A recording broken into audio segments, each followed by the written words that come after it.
Be me. Doing a PhD in computer science. Know how to program in Python. Don't know much else about the field. Imposter syndrome. Reassured by everyone, supervisor, other students, etc. Still feel like a retard when talking to other computer scientists. Can't imagine being employed. Supervisor wants me to submit a paper to a conference that's literally on the other side of the world. Somehow get accepted. Somehow get put in the best paper candidate group. Department pays some of the travel and accommodation cost, but the trip is still a huge out-of-pocket expense. Attend conference.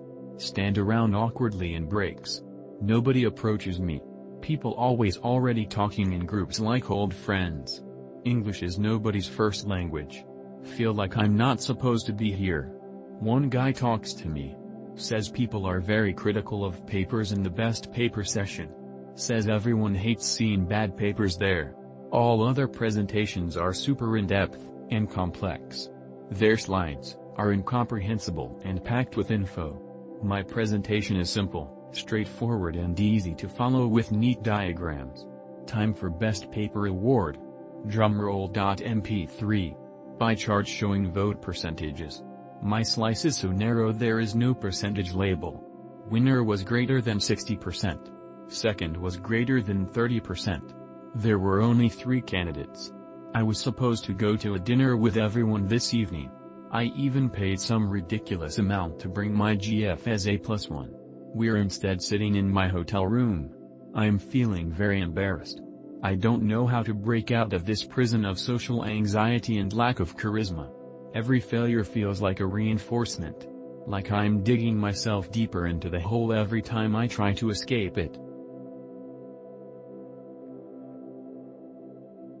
Hey Anans, but mostly from Anans. Can you tell me if I was disrespectful towards her?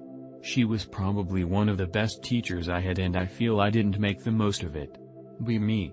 First semester in history class with a young teacher, seems like a feminist. Discussing the French Revolution, mention Marie Antoinette. Teacher gets annoyed, thinks I'm just joking. Drop knowledge about her trial and her treatment of her son. Teacher surprised, seems taken aback. After showing good understanding of the study material over the semester, she tries to get my opinion more often. Teacher starts relying on me when no one else answers. Execute perfectly.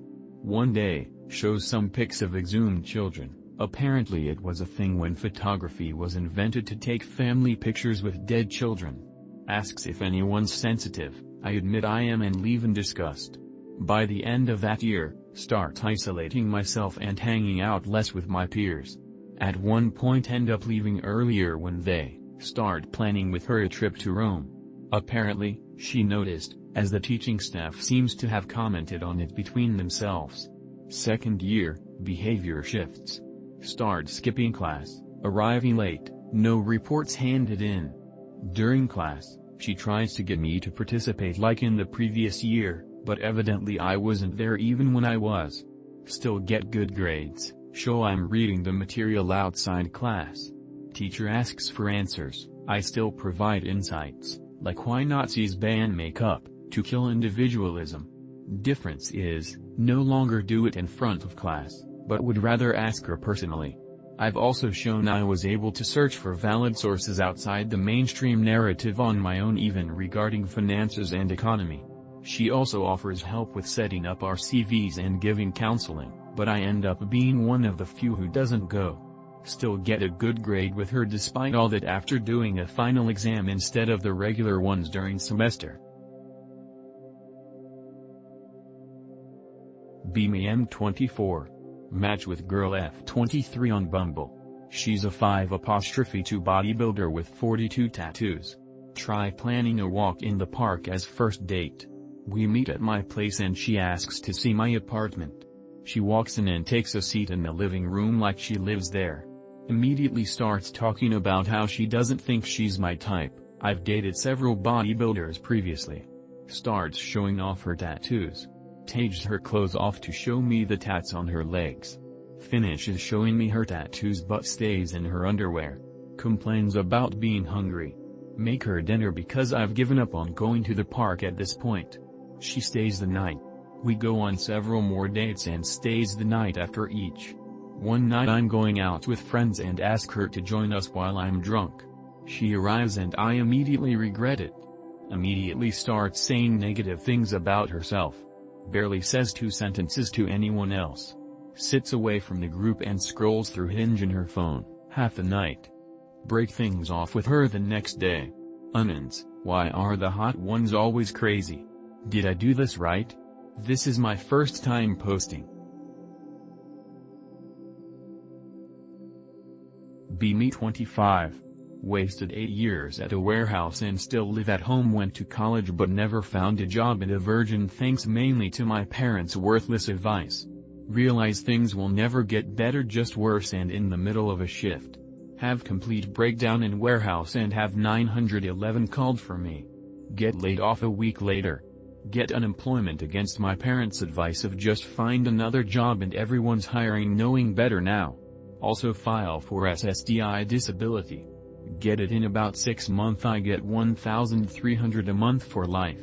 Apply for public housing. I'll take anything as long as it means I don't have to be around my miserable castrating parents anymore.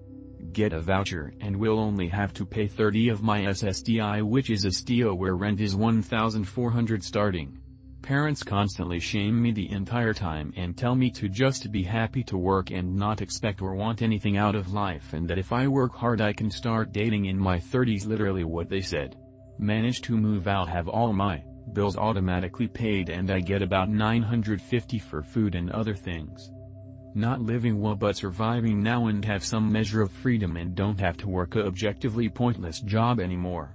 Look on Facebook and find out my high school classmates are not doing well either. A few are drug addicts and a few more are in prison, and all are still living with their parents or their parents bought a house for them. Have loads of free time now.